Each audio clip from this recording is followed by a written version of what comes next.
Imagine a high-stakes playoff game, right? The stakes are through the roof, and the most unstoppable force on the court is suddenly ejected. No warning. Just gone. Yeah, poof, just out of nowhere. Exactly. That's exactly what happened to Victor Wembanyama in Game 4 of the Timberwolves and Spurs series. We are taking you on a deep dive today into the sheer chaos that just tied this series at 2 games apiece. A wild one. Oh, a completely wild one. Our mission here is to dissect these wild momentum swings, a shocking ejection, and the gritty, clutch performances that defined the night. Because honestly, nobody saw this coming. I mean, you can prep for tactics all week, right? But you just cannot prepare for the psychological whiplash we witnessed on that court. Let's jump straight into that whiplash. Third quarter, Victor Wembanyama catches Naz Reid with an elbow above the neck. The refs review it, and boom, flagrant 2. Which is huge. Automatic ejection. Right. For anyone fuzzy on the rulebook, that means you were instantly gone for unnecessary and excessive contact. It's like a chess match where a player unexpectedly loses their queen. That is exactly what it felt like. The Spurs' entire defensive navigation system just went blind. But here's my question for you. Did this ejection actually fire up the Timberwolves more than it mathematically hurt the Spurs? Because the energy shifted instantly. This changed the entire game. Well, actually, I'd argue it didn't fire Minnesota up at all. It confused them. Wait, confused them? Really? Yeah, think about it. They spent all week game planning for a 7'4" giant anchoring the paint. When he vanished, their offensive blueprint just went out the window. They hesitated. Huh, I guess that makes sense.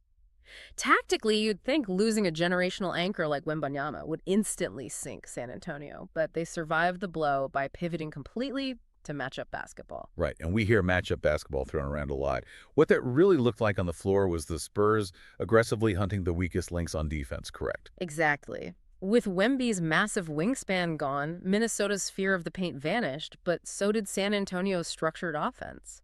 The Aaron Fox recognized this instantly. He really did. Instead of running set plays, he started forcing switches through pick and rolls, to isolate slower defenders. He drove straight to the unprotected basket. And he dropped 17 points doing exactly that. Yeah, a massive 17 points. Add in Harper catching fire off the bench, and shockingly, the Spurs weathered the storm. I mean, they actually built a 6-point lead heading into the fourth quarter. Because Fox's scoring tier forced Minnesota to completely collapse their defense into the paint, someone on the perimeter was inevitably going to be left open. Always. So as the Spurs surged without Wembanyama, Minnesota suddenly found themselves playing uphill in their own building.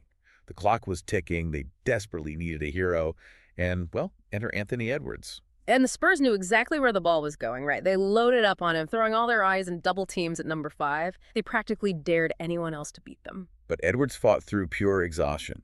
He drops 22 points and hits this phenomenal go-ahead three-pointer right in their face. Such a massive shot. And then, as he's running back on defense, he just casually daps up a fan sitting courtside, giving a quick handshake right in the middle of a playoff war. I couldn't believe he did that. It's a vintage performance. That is superstar basketball right there. The crowd absolutely exploded. Oh, it was deafening. He didn't just score, he broke their defensive will when it mattered most. But, superstar scoring alone doesn't actually secure a playoff win. Right. You still need those defensive stops. Yeah, the gritty final seconds sealed the deal. We're talking frantic closing moments here. De'Aaron Fox is forced to heave a desperate, deep bank shot 3 that clangs away. Barely hit the rim. And on the other end, Ayo Dosunmu secures a loose ball in the corner, draws the foul, and drains the clutch free throws. If you look at Anthony Edwards' post-game interview, he gave us the real insight here. He said, and I quote, "Small-time plays win your big-time games." Yeah, and I love that quote. Right. The unglamorous details decide the outcome. Take Dosunmu avoiding that backcourt violation. Minnesota tried a heavy baseline trap, throwing 2 guys at the inbounder. Trying to force a quick turnover, yeah. Exactly. But Dosunmu recognized they overcommitted, slipped into the weak side corner, gave his teammate an escape valve, and secured the ball. The superstar gets the highlight reel, but court awareness and hustle secure the win. So for you, listening right now, what's the takeaway? We just witnessed a game defined by a shocking ejection, brilliant on-the-fly matchup hunting, and absolute clutch execution down the stretch. And now we're looking at a series deadlocked at 2-2. The tension couldn't be higher. Both teams are going to be hyper-paranoid heading into Game 5. Without a doubt. Which leaves you with this final thought to chew on. When a series is tied up, the stakes are